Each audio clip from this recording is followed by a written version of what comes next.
Professor, thank you so much indeed for your time. Could you just assess for us the political, the military messages being sent by Beijing, but also how those messages are being received in Taipei?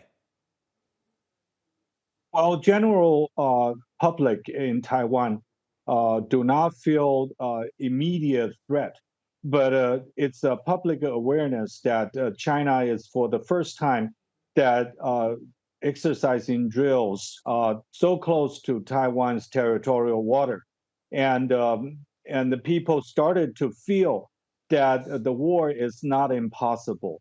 And we are in the early hours of a 3-day military drills in 6 areas surrounding Taiwan and cutting off Taiwan's maritime traffic to the outside world. And this is an unprecedented large-scale military threat against Taiwan. So we will have to see that how the military events evolve, but we will see as the military exercise continue. We will see how Taiwan people would react to the Chinese military pressure.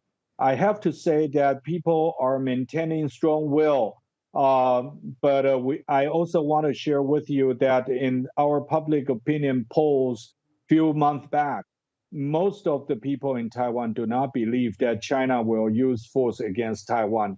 And the drill that started today may change their perception, if not forever.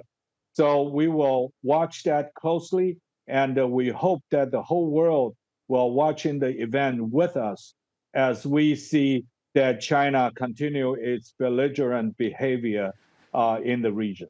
Yeah, the Association of Southeast Asian Nations has spoken out against these military drills. So has the European Union and also the group G7 of nations.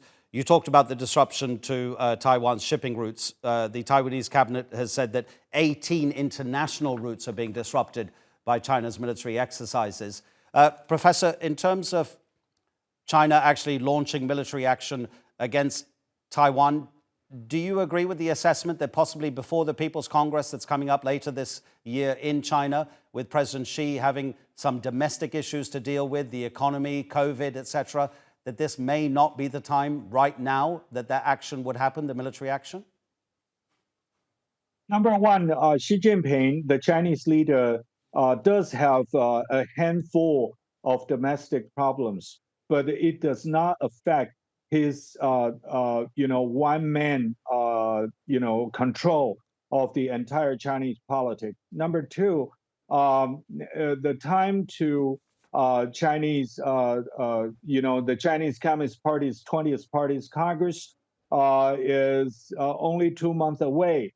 I do not believe that there will be sufficient time to complete a total victory in their mind over Taiwan. So the time is not in that favor. And number three, Taiwan has a very strong military power, and Taiwan has the most intense, missiles, anti-air and anti-ship missiles, and we have a very limited landing beach for amphibious operations. So it is not that easy to finish a job within such short period of time. So I believe the 3-day, 72 hours military drill is meant to send political messages to Taipei, to Tokyo, to the United States, and to many other capital cities that China does not want to see senior level politicians to visit Taiwan. I think the signaling is the main purpose, but not the conquer or a military invasion against Taiwan is the purpose of this drill. How much do you think the current situation is due specifically to the fact that China's leader at the moment is Xi Jinping? I mean, clearly this has been a long-term aim for Beijing, the reunification as it sees it, of Taiwan with mainland China. But how much is it due to President Xi? Well, I think it's up to him to make the comment, but I would say that Xi Jinping himself understand that the People's Liberation Army has quite a few shortcomings if they wanted to confront the Allies and the United States military force. Number two, I think Xi Jinping knows that he is a man firmly in power. He does not need to use a military operation to prove that he is in command.